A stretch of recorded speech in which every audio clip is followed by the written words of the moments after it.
Hello, James Flaten here with the Minnesota Space Grant Consortium. I'd like to talk a little bit about installing a radio beeper into a high power rocket to help track it and an audio siren to help find it if it lands someplace that the visibility isn't so good, like in a cornfield or in a forest. First of all, here's what I'm talking about.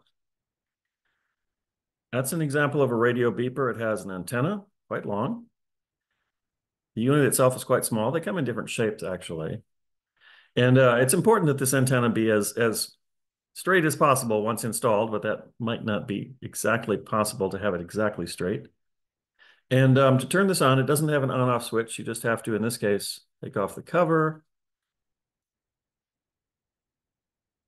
put in a button battery the right way around. And each radio beeper has its own frequency. So this particular one has the frequency written on the outside and on the inside. This one happens to be channel 457. And then here is the ground unit, the gun, shall we say, that allows you to tell in what direction this thing is from this unit. You might have to turn it, you might have to turn it, you will sort of point it in various directions. And if it's far away, you'll hear slight increases in beeping when you're pointing towards it or when you're pointing exactly away from it, so be a little careful about that. And then if you're pointing the wrong direction, the beeping level, the volume will go down a little bit. So this helps you tell more or less in what direction to walk, especially if you didn't see the thing land. Let me turn this on. Right now, I have it set to channel 457 already. I can adjust that. If I click on this, it shows the battery level is good. And then if I click it up, I can hear it beeping. On the other hand, if the beeping isn't coming through on Zoom, that means that the Zoom audio filters are taking it out. So it is beeping. This is quite pricey. This is sort of pricey as well. And so here's an example. If you're just getting started, you might look into, can I borrow this from somebody? Perhaps can I borrow this from somebody? And if you buy one of these things, work with the club where you'll be flying and make sure someone else doesn't have that same channel already assigned to them. We'll talk a little bit about installing this in a rocket in a second and why I have this long piece of dental floss attached to it. Let me show you one other thing. Here is a siren. So the radio beeper, you can't hear it, but you need a radio to hear it. The siren is intended to be heard, and you can hear it, but perhaps only at, 10 or 20 meters away. So it's not tremendously loud. And the way it works, it has two parts. And when the parts are together, it's off.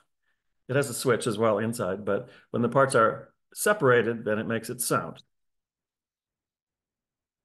And again, if you didn't hear that, it was quite noisy for me, but if you didn't hear that, that means that Zoom canceled out that sound. So the key here is to mount this so that it goes off, but perhaps doesn't go off while you're preparing the rocket, but only goes off once you are in flight and on descent. And so I'll explain how that could possibly be done. What I'm going to do right now, though, is I'm going to open it up. In this case, the switch is on the inside, and I'm going to turn it off. Sorry, I just turned it off with the switch. That way it doesn't keep bothering me.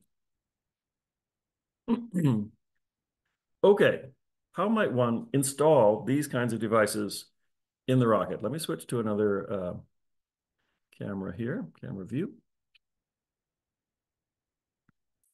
Okay, so here I have a nose cone. Here I have the siren device, the radio beeper device, the battery is still inside it. I'm going to take the battery out because if I don't, I might forget to do so later. That battery will last for several days, but if you forget it in there, it will definitely be dead before you come to fly again. So the battery is now out and this one is switched off. Okay, first of all, with the radio beeper, two options here.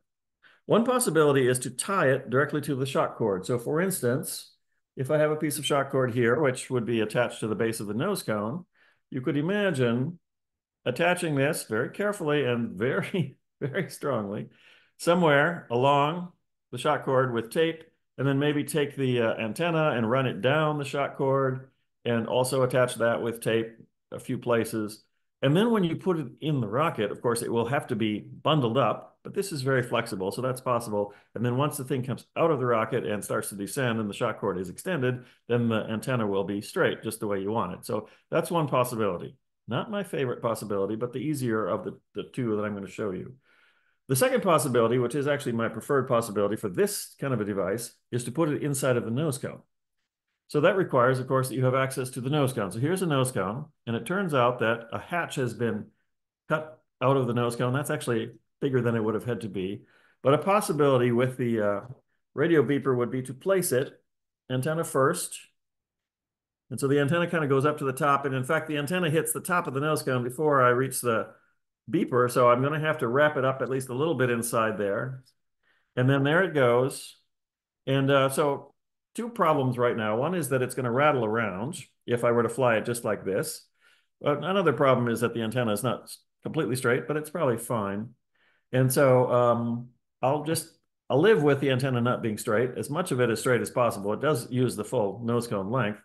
And then what I would do is I would fill this with packing peanuts to make sure it doesn't rattle around. And then I would cover up the hole so it doesn't fall out in the middle of the flight. This is covered up when you launch, but this is uncovered when you're coming down. So don't forget to cover that hole so things don't fall out. On the other hand, notice this string. The string is outside. And the reason the string is outside is that if you fill that with packing peanuts, you can literally lose that radio inside there, especially if the hatch is smaller than this and you can just barely get your finger in. So the hatch needs to be big enough to accommodate the radio, and then the string that's attached to it will help you find it and pull it back out again after the flight is over, even without having to take out the packing peanuts. Packing peanuts are hard to get out of a nose cone, and so sometimes I pull out the radio and leave the packing peanuts in place. On the other hand, it's hard to install the radio and get the antenna to go all the way to the top if the packing peanuts are in place. So if you're starting from scratch, definitely put in the radio, then put in the packing peanuts, and then use the string to pull the radio back out and perhaps leave the packing peanuts in place. Okay, so those are two options for mounting a radio beeper. And again, this is to help you find something that's flown more or less out of sight or landed someplace and you don't really know. So you saw it land off to the west, but you're not sure, was it in those trees or was it on the other side of the trees? Well, go to the trees and start using the radio to tell if you should be looking in the trees or if you should be looking beyond the trees, for instance. Okay, second item is the siren. And so this, in fact, should not go in the nose cone. If it goes in the nose cone, you won't be able to hear it very well at all. And when you mount it, don't cover up this part, which generates the sound, because you won't be able to hear it very well. So leave that uncovered. On the other hand, don't let this cover come off, because if you do, the batteries may well fall out.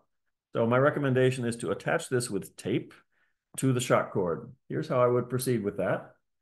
I would, there's the end of the shock cord. I would basically take this part and tape it on very thoroughly. Perhaps I would use filament tape here, not something that is easy to tear at all, okay? And then I would take the other part and I would attach it slightly farther down the shock cord, also with serious tape. And then I would bring them together because they have to be together so that the thing doesn't go off. And so right now, for instance, there would be a little bit of a loop of shock cord between the two. And then what I would do is I would take a piece of very easy to rip tape. So this happens to be this blue painter's tape. I would use it to hold the two parts together, each of which is carefully attached to the shock cord. But now that I'm making sure they stay close together, I might even rip that blue tape partway through. Okay, so there it is. The blue tape is holding them together. But when the shock cord comes out, then these two parts get yanked apart and that tape will rip, and then they will end up at their own locations along the shock cord, perhaps a few inches apart, and the siren will start going off. So this siren will only go off when the thing deploys. One last thing that I happen to have on my little table here is an altimeter to data logger. Okay, so this is not a tracking device or a finding device at all, but it is a device that you might be wanting to mount in your nose cone or near your nose cone. Here are two possibilities. One possibility is to place it inside of that same hatch. Just make sure that you turn it on before you put it in there and that it doesn't get jostled or bumped or touch packing peanuts and get turned off. Another possibility would be to tie it to the eye bolt. Okay. So in this particular case, I have a ribbon here that's just for visibility. If the thing were to come loose, this would give me maybe a slightly better chance of finding it on the ground. Best not to let it come loose. And then here's a very strong piece of fishing line, actually. And so this is a long enough loop that I could potentially put this loop through the eye bolt, put the altimeter 2 through its own loop, pull it tight, and then it would dangle there. And so more or less during the flight, this would be sitting on top of perhaps parachute, shock cord, something like that. And then when it comes down, it will be dangling. That works.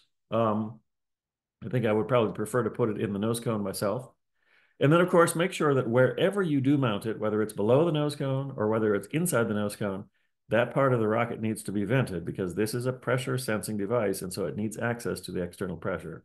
So put some vent holes in the upper section of the rocket near where this is dangling, if it's down here, or put some holes. Here's my recommendation. There are actually some holes. I see one right there. I see one right there. I see one right there. Notice that these holes, there are several of them, and they're all above the shoulder. And the reason is when the shoulder is on top of the rocket, those holes would get covered up. So these are the vent holes. This particular nose cone is already vented, intending for something like an altimeter 2 to be mounted inside of it. And why are there so many? Well, because when you put packing peanuts in them, inadvertently you might plug one or more holes with a packing peanut just jammed up against it. So don't jam in the packing peanuts too hard and have a bunch of holes. Maybe even poke something through the holes after you've loaded the packing peanuts to get the packing peanuts out of the way. And then the altimeter 2 will be in that part of the nose cone and be able to sense the external pressure. So that's what I've got as far as radio beepers, audio sirens, and even mounting a device, in this case, temporarily hanging from the base of the nose cone for data log.